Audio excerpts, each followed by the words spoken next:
बिस्मिल्लाहिर्रहमानिर्रहीम। अस्सलाम वालेकुम स्टूडेंट्स। अच्छा, बहरहाल क्लास का मैं देख रहा था कि थोड़े से ना चलो आपको क्वेश्चन करवा दिए जाए ताकि ना आपको थोड़ा सा ना आइडिया हो जाए, तो इसलिए ना मैं ये छोटे छोटे जो क्वेश्चन है वो आपको करवा देता हूँ। देखिए, इसमें कहता है कि जी Laplace transform of each of the following. ये वही बुक है जो एस एम यूसुफ वाली हमने पहले नहीं पढ़ी, उधर से हमने चैप्टर नंबर 10 किया है। ये उसी बुक का मैथमेटिकल मेथड की बुक का ना 11 चैप्टर है। ठीक है, ये उसकी 11.1 एक्सरसाइज है। ठीक है, ये एक्सरसाइज भी मैं आपको ना सेंड कर दूंगा। अच्छा, कहता है जी Laplace transform of each of the following. इसका लैप्लास ट्रांसफॉर्म मालूम करना है। कहते हैं किसका, जी टी स्केयर प्लस 60 माइनस 17 का। अच्छा, अब आपने करना क्या, देखें सबसे पहले आपने ये करना है कि इसके ऊपर लैप्लास अप्लाई कर दें। देखिए, Laplace F into T apply कर दिया, इधर भी लैप्लास कर दिया। लैप्लास क्या हो गया, अलग अलग अप्लाई हो गया। अब अलग अलग अप्लाई होने के बाद अब आपने करना क्या, देखें लैप्लास इंटू टी का स्केयर है। तो अब ये फार्मूला मैं आपको बार बार कहा था कि ये फार्मूला आपने याद रखना है। तो अब इसके अकॉर्डिंग देखें तो लैप्लास इंटू टी स्केयर क्या फार्मूला इसका बनेगा। ये लैप्लास इंटू टी स्केयर है, मैं ये एक एक फार्मूले को हल कर रहा हूँ। तो लैप्लास इंटू टी स्केयर का फार्मूला मैंने आपको बताया था, ये बनता है कि लैप्लास अगर टी की पावर एन हो तो बराबर होता है एन फैक्टोरियल ओवर एस की पावर एन प्लस 1 के। तो अब चूँकि इधर हमारे पास कितना है, एन 2 है, तो देखें इधर हमारे पास असल में टी का स्केयर है। तो लैप्लास कैसे बनेगा, टी का स्केयर है तो जिधर जिधर एन आ रहा है उधर आप 2 लगा दें। ऊपर लगाएंगे 2 का फैक्टोरियल आ जाएगा, इधर एन की जगह 2 लगाएंगे तो 2 प्लस 1 कितना हो गया, 3 हो गया। मतलब कि एस का क्यूब बन गया, ऊपर कितना आ गया, 2 फैक्टोरियल आ गया। तो देखिए ये इसका आंसर है फार्मूले के मुताबिक। देखें कि लैप्लास इंटू टी स्केयर कितना आ गया, 2 फैक्टोरियल ओवर एस क्यूब। ठीक है जी। अब मैं इस दूसरे वाले को हल करने लगा हूँ। लैप्लास इंटू 60 है तो 6 कांस्टेंट है, 6 बाहर आ गया, बाकी बच गया लैप्लास इंटू टी। अब देखिए लैप्लास इंटू टी, टी का मतलब क्या, कि टी की कोई ना कोई पावर होगी, मतलब कोई भी पावर ना हो क्या होती है फिर 1 होती है। इसका मतलब टी की पावर है ना, उस पर भी यही फार्मूला लगेगा।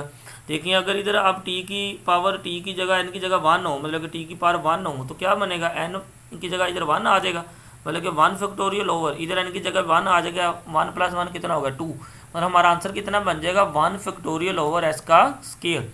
तो देखिए यही उसने आंसर लिखा हुआ है कि 1 ओवर एस का स्केयर। फिर ये आ गया 17 है, 17 कॉन्स्टेंट बाहर आ गया, बाकी रह जाना प्लस इंटू 1।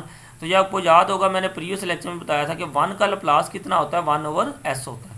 तो देखिए आप इसको सोल्व कर लीजिए, हमारा लैप्लास सोल्व हो गया। ठीक है, मतलब कि छोटा सा क्वेश्चन है, ये ऐसे करा रहा हूँ ताकि आपको ना अंदाज़ा हो जाए लैप्लास हमने करना है, फाइंड कैसे करना है।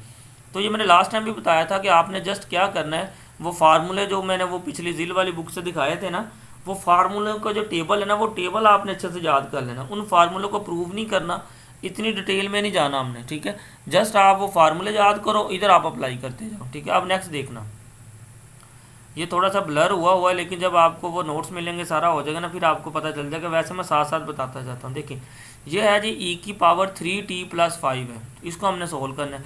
तो सबसे पहले हमने इसको अलग अलग कर सकते हैं। अलग अलग कैसे कर सकते हैं, देखिए ई की पावर 3t प्लस 5 है, इसको मैंने कैसे लिख दिया, ई की पावर 3t और ई की पावर 5। ये प्रॉपर्टी होती है कि नीचे वाले सेम हो ना, ऊपर वाले जमा कर देते हैं। देखें नीचे वाले सेम है ई, तो ऊपर वाले को जमा करें तो यही चीज़ ही बन जाएगी। ठीक है, इसको पहले हमने अलग अलग कर लिया कि ई की पावर 3t, ई की पावर 5। जब इस पर हमने लैप्लास अब लेने लगे, लैप्लास अप्लाई करने लगे, क्योंकि ई एक मैथमेटिकली कांस्टेंट होता है। ई की वैल्यू होती है 2.7 समथिंग 5, ये कांस्टेंट है, तो ये ई की पावर 5 है, तो सारी कांस्टेंट वाली टर्म होगी।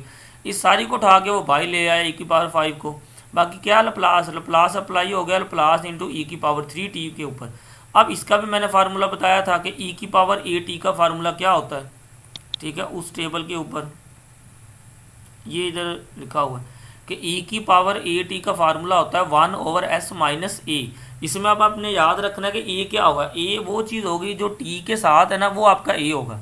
देखिए टी के साथ इधर ए है तो इधर भी ए, इधर में आने माइनस आना। तो अब इसके अकॉर्डिंग, इसी फार्मूले के अकॉर्डिंग हम उसको ओपन करते हैं। देखें क्या बनेगा, ई की पावर 3t है, मतलब ए आपका कितना 3 है, तो फार्मूले के मुताबिक क्या बन गया 1 ओवर एस माइनस ए। तो ए आपका 3 है तो क्या लिखेंगे इसको 1 ओवर एस माइनस 3। तो ये आंसर हमारा कितना आ गया, ई की power 5 divide by S minus 3। देखें ठीक है, सिंपल है, मैं क्या कर रहा हूँ, सिर्फ फार्मूले यूज़ कर रहा हूँ और उनको सिंप्लीफाई कर रहा हूँ। नेक्स्ट आ जाए, नेक्स्ट देखें। नेक्स्ट है जी क्वेश्चन, मेरे पास ये ब्लर हुआ है लेकिन आपको जो शीट मिलेगी मैं डिस्कस कर रहा हूँ, ये आपको वैसे फिर मसला नहीं होगा। ये क्वेश्चन है मेरे पास साइन इंटू 7t प्लस 4। तो सबसे पहले इसका ना फार्मूला ओपन करना है। जो फर्स्ट ईयर की बुक के ऊपर फार्मूला लिखे हुए हैं कि sine into alpha plus beta. Formula होता है कि sine alpha cos beta plus cos alpha sine beta. मतलब ये फार्मूला होता है, आपने इसको ना फार्मूले को आप ज़ुबानी याद रखना है कि साइन इंटू ये पहले वाले को आप फ़र्ज करो नाम दे लो अल्फ़ा का, प्लस दूसरे को नाम दे लो बीटा का। तो ये फार्मूला होता है कि साइन अल्फ़ा फिर कोस बीटा फिर प्लस लगा के फिर कोस अल्फ़ा फिर साइन बीटा। ये फार्मूला आप इधर जनरल लिख लेना साइड के ऊपर, फिर आपको समझ आ जाएगी। तो सबसे पहले तो ये फार्मूला ओपन कर दिया, ये चीज़ आ गई, ये ब्लर जो हुआ हुआ ना ये साइन 7t है, सही है। अब इस पर लप्लास अप्लाई कर दिया, जब लप्लास अप्लाई कर दिया तो इसमें ये जो कोस 4 है ना, कोस 4 का जो आंसर आएगा वो नंबर में आएगा, मतलब ये कांस्टेंट टर्म है, तो कोस 4 कांस्टेंट टर्म थी वो उठा के बाहर ले आया, बाकी लप्लास अप्लाई कर दिया साइन 7t के ऊपर। फिर इसी तरीके से इसमें जो था कि साइन 4 है, साइन 4 कांस्टेंट है, बाहर आ गया, प्लस अप्लाई कर दिया कोस टी के ऊपर, ठीक है जी। अब क्या करना है, अब इसका फार्मूला वो लास्ट लेक्चर में टेबल में भी आपको मैंने दिखाया था कि साइन का प्लस का फार्मूला क्या होता है, कोस का क्या होता है। तो ये अभी मैं दिखाता हूँ इनका क्या क्या फार्मूले होते हैं। देखें, ये सबसे पहले साइन का ये दिए हुए दोनों साइन ए टी का फार्मूला होता है ए ओवर एस स्क्वायर प्लस ए स्क्वायर। ए क्या होगा अब आपने याद रखना है, ए वो वाली चीज़ होगी जो इस टी के साथ होगा, ये आपका ए होगा। क्वेश्चन में जो ए होगा आपने इस ए की जगह वो लगा देना, सही है। तो कोस का क्या होगा, कोस का भी नीचे देखो सेम टर्म में, यानी ऊपर ऐसा आ जाना है, मतलब कि कोस की बार ऊपर ऐसा आ जाना है, साइन की बार ऊपर ए आ जाना है, ऐसे याद रखें, नीचे यही है एस स्क्वायर प्लस ए स्क्वायर। अब फर्ज करो अगर लिखा हो क्वेश्चन के अंदर के साइन 7t, तो इसका मतलब आपका जो ए वो कितना होगा, 7 होगा, फिर इधर भी ऊपर 7 आ जाएगा, इधर 7 का स्क्वायर 49 हो जाएगा। तो देखें ये दोनों फार्मूले उनमें यूज़ होने, मैं अभी आपको दिखाता हूँ। देखें ये साइन 7t था, तो आपका ए कितना आ गया, 7 आ गया, तो फार्मूला इसका क्या था कि ए ओवर एस का स्क्वायर प्लस ए का स्क्वायर, तो ए का स्क्वायर 7 का स्क्वायर कितना आ गया 49, ये सॉल्व हो गया। अब इधर आ जाए, कोस का फार्मूला क्या था, कोस के फार्मूले मैंने आपको बताया था, कोस के फार्मूले में ऊपर क्या आता है, एस आता है, तो एस ओवर एस का स्क्वायर प्लस ए का स्क्वायर, ये आपका कितना 7 है, 7 का 49 है, तो ये भी हमारा क्वेश्चन सोल्व हुआ। ये जो मैं छोटे छोटे क्वेश्चन ये मैं करवा रहा हूँ ना, ये आप कर लें, ठीक है, ताकि आपको ना आइडिया हो जाए नेक्स्ट के लिए। अब इसी तरीके से ये वाला है कि cos into a t plus b है। अब सबसे पहले ये फार्मूला, ये फार्मूले हो सकता है आपको याद हो सकता है ना भी याद हो, लेकिन ये फर्स्ट ईयर की बुक के ऊपर ना लिखे हुए हैं, ठीक है।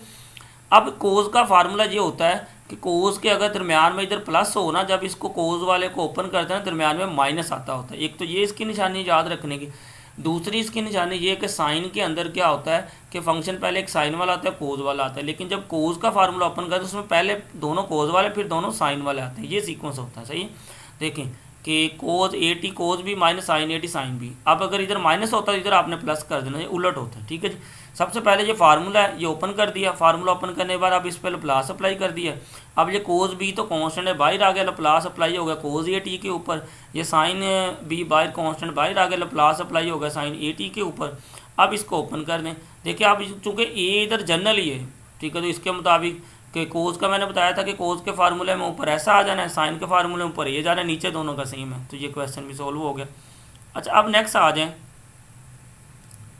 नेक्स्ट है हमारे पास कोस हाइपरबोलिक टी, बल्कि ये हाइपरबोलिक वाले रहने दें, ठीक है, बल्कि बाकी क्वेश्चन रहने दें, बाकी क्वेश्चन अब लेंथी स्टार्ट हो गए, इनको भी रहने दीजिए। 4-5 मैंने इसलिए क्वेश्चन करवाएं ताकि ना आपको थोड़ा सा आइडिया हो जाए, तो नेक्स्ट के लिए हमारा काम चल जाएगा। बाकी ये लेंथी जो बाकी रहने से दफ़ा करें। इसी तरीके से ये जो मैंने 4-5 क्वेश्चन करवाए ना, इसी तरीके से मैं आपको इन्वर्स के नेक्स्ट लेक्चर में करवा दूंगा 3-4 क्वेश्चन, फिर मैं वो उधर डिफरेंशियल क्वेश्चन की तरफ जाऊंगा ताकि ना फिर आपको अच्छे से आइडिया हो जाए। पहले मैंने सोचा था कि वो डायरेक्ट में वही चीज़ करवा दूँ, लेकिन अब मैंने सोचा कि चलो थोड़ा सा ना आपको और इसके बारे में ना डिटेल में बता दिया जाए, लेकिन फिर भी मैं ज़्यादा डिटेल में नहीं जा रहा, सिंपल सा उसको बताया है कि 4-5 जो फार्मूले थे उनके क्वेश्चन करवाएं। तो इन्वर्स के भी इसी तरीके से जो छोटे छोटे 3-4 वो करवा दूंगा, फिर हम जाएंगे कि डिफरेंशियल क्वेश्चन के ऊपर प्लस को लगा के हमने कैसे सोल्व करना, ठीक है जी। ओके जी, अल्लाह हाफ़िज़।